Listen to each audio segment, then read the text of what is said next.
अस्सलामुअलैकुम and welcome back to my channel. I hope कि आप सब लोग बिल्कुल ठीक होंगे। यहाँ पे भी सब ठीक ठाक हैं। और अभी मैं आपको वहीं लेके चलती हूँ जहाँ पे मैंने लास्ट व्लॉग एंड किया था। तो हम लोग हैं अभी दोहा एयरपोर्ट पे। यहाँ का एयरपोर्ट बहुत अच्छा, बहुत बड़ा है। बिल्कुल आपको ऐसे ही फील आता है आप किसी अच्छे से शॉपिंग मॉल में घूम रहे हो। सारे हाई एंड ब्रांड्स भी हैं यहाँ पे और हमने खूब एक्सप्लोर किया क्योंकि हमारा 13 आवर्स का ले ओवर था, जिसमें से 7-8 घंटे तो हमने अपने रूम में गुजारे थे, होटल रूम में। और उसके बाद फिर हम फ्रेश होके बाहर निकले थे और डिनर किया हमने। उसके बाद बच्चों ने कोई जूसेस, कुछ चीज़ें ऐसे लेनी थी खाने पीने की, तो वो ली और हम लोग चले गए थे फिर अपने लाउंज में। हमारी नेक्स्ट फ़्लाइट थी दोहा से लंदन की और ये कोई अराउंड 7 आवर्स की फ़्लाइट थी। तो हम लोग ट्रैवल कर रहे थे कतर एयरवेज़ से और इनके साथ हमारा बहुत अच्छा एक्सपीरियंस रहा। फूड भी अच्छा था। अभी जो है ना, इन्होंने हमें ब्रेकफास्ट सर्व किया था क्योंकि रात में हम लोग आए थे। इन्होंने कोई स्नैक्स वगैरह दिए थे, हमने तो खाए नहीं क्योंकि हम डिनर करके आए थे। फिर सो गए बच्चे भी, हम भी। और सुबह कोई 6 बजे के करीब इन्होंने ना हमें ब्रेकफास्ट दिया था, जो कि मुझे तो बहुत अच्छा लगा। कतर एयरलाइंस वाले ना हमेशा फूड सर्व करते हुए आपको ऑप्शंस देते हैं, तो मैं तो हमेशा अपने लिए और बच्चों के लिए डिफरेंट डिफरेंट चीज़ें ही लेती थी क्योंकि हलाल था सब कुछ और अच्छी मज़े की होती थी इनकी हर चीज़ ही। एनीवेज़, हमने जब लैंड किया हीथ्रो एयरपोर्ट तो वहाँ सुबह के कोई 9 से 10 बज रहे थे।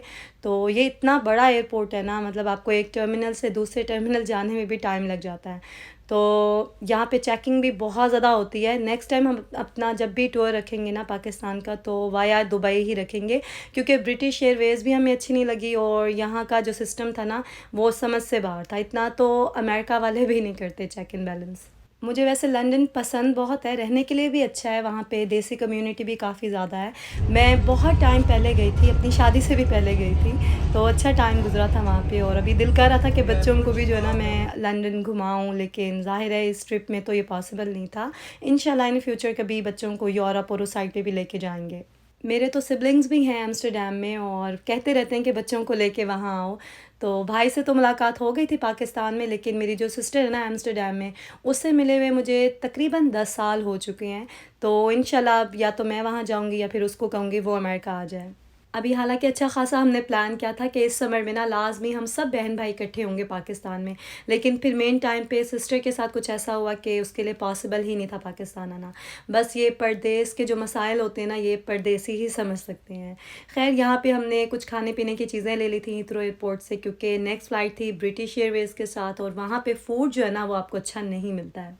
ये हमारी सबसे लंबी फ़्लाइट थी, तकरीबन 9 आवर्स की। तो हम जा रहे थे लंदन से अमेरिका और अमेरिका में भी ह्यूस्टन में हमने लैंड करना था। उसके बाद फिर हमने एक और फ़्लाइट लेनी थी और अपने सिटी में पहुंचना था। अच्छा, यहाँ तक पहुँच के ना बच्चे थक तो गए थे लेकिन मैनेज हो रहा था, लेकिन इसके बाद जो हुआ ना वो टू मच था। मतलब कभी इमेजिन ही नहीं किया था हमने कि इस तरह का ट्रैवल होगा ये हमारा। खैर, हुआ ये कि हम लोग जब पहुँचे हैं ना ह्यूस्टन एयरपोर्ट, तो वहाँ पे जाके हमें पता चला कि हमारा एक बैग जो है ना वो हीथ्रो एयरपोर्ट पे ही रह गया, जिसमें हमारी कोई मिस्टेक नहीं थी।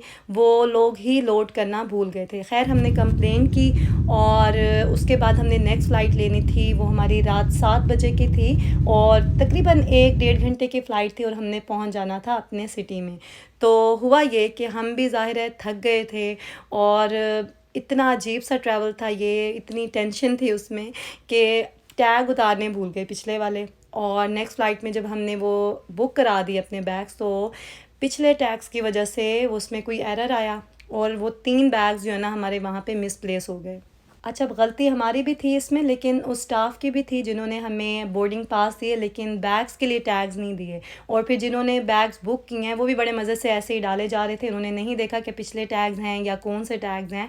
खैर, उन्होंने हमें कहा कि आप इस जगह पे जाएं, वहाँ पे आपको इस तरह के बैग्स जो है ना वो मिल जाएंगे। तो 2 से 3 घंटे हमने वहाँ पे वेट किया, हमें अपने बैग्स नहीं मिले और इस वजह से हमारी जो नेक्स्ट फ़्लाइट थी वो भी मिस हो गई। हमने रात 10 बजे की जो नेक्स्ट फ़्लाइट थी वो करवाई और कंप्लेन कर दी हमने बैग्स की प्रॉपर्ली कि इस तरह से ये सब हुआ है हमारे साथ और ये हमारा होम एड्रेस है, अगर आपको बैग्स मिल जाएँ तो हमें भेज दें। और हमारे पास ज़ाहिर और कोई ऑप्शन नहीं थी, हमने तो घर जाना ही था वापस। तो रात को 10 बजे की फ़्लाइट थी। इतनी हार्ड लक थी कि वो फ़्लाइट भी डिले हो गई और 1.5 घंटा मज़ीद हमने वेट किया। और उस टाइम पे ये हालत थी कि कभी होता है ना, आप एयरपोर्ट पे देखते हैं कि लोग ऐसे ही सो रहे होते हैं ज़मीन पे इधर-उधर और उन्हें कोई होश ही नहीं होती। तो मैं यही सोच रही थी कि मैं भी इसी तरह से ना कहीं सो जाऊँ और बच्चों को भी सुला दूँ। खैर जैसे कैसे करके हम लोग फाइनली अपनी सिटी में पहुंच गए थे रात 1 बजे। और हमें लेने के लिए तौफीन भाई आए हुए थे। ये मेरे हस्बैंड के बहुत अच्छे फ्रेंड हैं, हमारे फैमिली टर्म्स भी हैं इनके साथ। अभी मज़ीद आपको बताती हूँ क्या क्या किया इन्होंने हमारे लिए। एक तो इन्हें वेट भी बहुत करना पड़ा था क्योंकि फ़्लाइट डिले हो गई थी, उसकी वजह से इन्हें भी वेट करना पड़ा, एयरपोर्ट पर ही थे। और बस हम घर पहुँचे हैं। घर जाके जो है ना बस शुक्र अदा किया अल्लाह ताला का कि हम खैरियत से पहुँच गए हैं। बाकी सामान वगैरह कुछ होश नहीं थी कि कौन सी चीज़ कहाँ पे है, बस हम पहुँच गए, यही बड़ी बात है। अच्छा, एक तो आप जब किसी वेकेशन से वापस घर आते हैं ना तो आपको घर अपना अच्छा लग रहा होता है और आपको कदर होती है अपने घर की। लेकिन जब इस तरह का ट्रैवल करके इतने टाइम के बाद आप अपने घर आते हैं ना तो फिर आपको घर अपना जन्नत से कम नहीं लग रहा होता। खैर अच्छी बात ये थी कि हम घर पहुंच गए थे खैरियत से सब लोग। और तबीयत ख़राब थी आयतल की भी, और मेरे भी आर्म में जो है ना काफ़ी पेन थी, स्वेलिंग भी हुई हुई थी। लेकिन ये सब चीज़ें जो है ना बहुत माइनर थी उस टाइम पे। मेन चीज़ अब ये थी कि नेक्स्ट डे बच्चों ने स्कूल जाना था और लाजमी जाना था, वरना इनका नाम जो है ना वो ड्रॉप हो जाना था स्कूल से। तो आप सोचें कि इतनी थकावट के बाद, इतने मुश्किल सफ़र के बाद रात 1-2 बजे जो है हम घर पहुँचे हैं। और उसके बाद बच्चों ने सुबह उठना है और स्कूल जाना है, और उनकी सप्लाई, उनके यूनिफ़ॉर्म वगैरह वो सब भी हमने अरेंज करने थे। अभी आपको बताती हूँ कि किस तरह से हमने मैनेज किया और किस तरह से चीज़ें पॉसिबल हुई, क्योंकि उस टाइम पे तो लग रहा था कि ये सब कुछ पॉसिबल ही नहीं है, हम लोग कर ही नहीं सकते क्योंकि हिम्मत ही नहीं थी। खैर अच्छी बात ये थी कि घर हम लोग क्लीन करके गए हुए थे तो कोई मेस नहीं था। बस कुछ बग्स वगैरह थे इधर उधर, क्योंकि स्प्रे करके गए थे ना हम हैवी ड्यूटी वाला। तो उसकी वजह से ये होता है कि जो भी घर में बग्स वगैरह होते हैं वो डेड हो जाते हैं।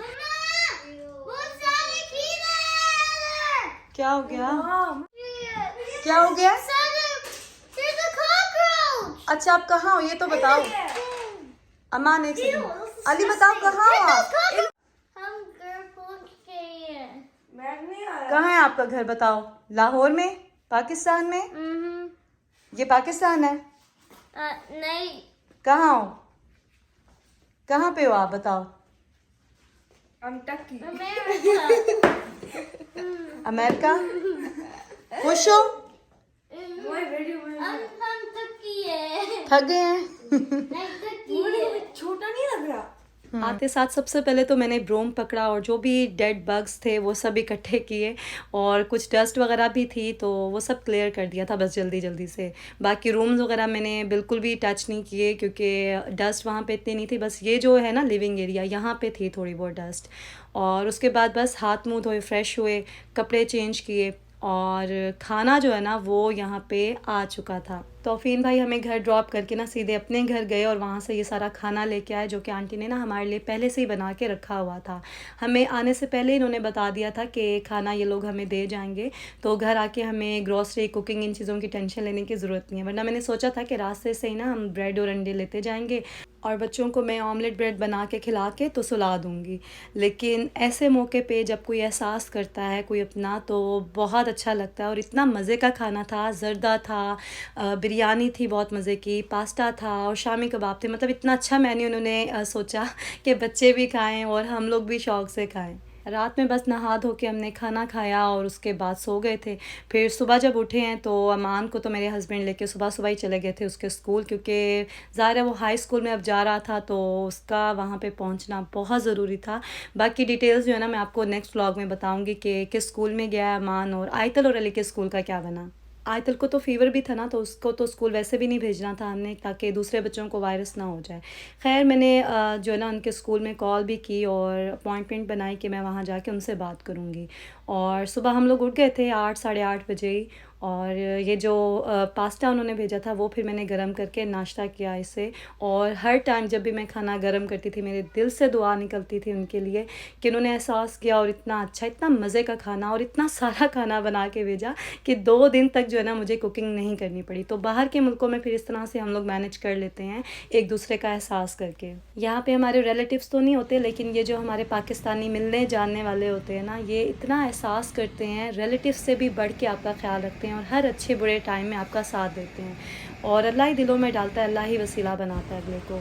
तो बस अभी मैं पहुंच गई थी आयतल और अली के स्कूल, और यहाँ पे ऑफ़िस में जा रही थी, वहाँ पे जाके मुझे बात करनी थी। बच्चों का एडमिशन जो है मुझे दोबारा से करवाना था क्योंकि उन्होंने नाम ड्रॉप कर दिया था, और ये अच्छा ही हो गया। वो इसलिए क्योंकि इनके जो है ना 7 डेज़ मिसिंग थे, और नया एडमिशन होने से ये फ़ायदा होगा कि इनके 7 डेज़ मिसिंग नहीं होंगे। तो ये इजी प्रोसेस था। उन्होंने मुझे कहा कि इस तरह से कर लो। मैंने कहा ये तो वेल एंड गुड है।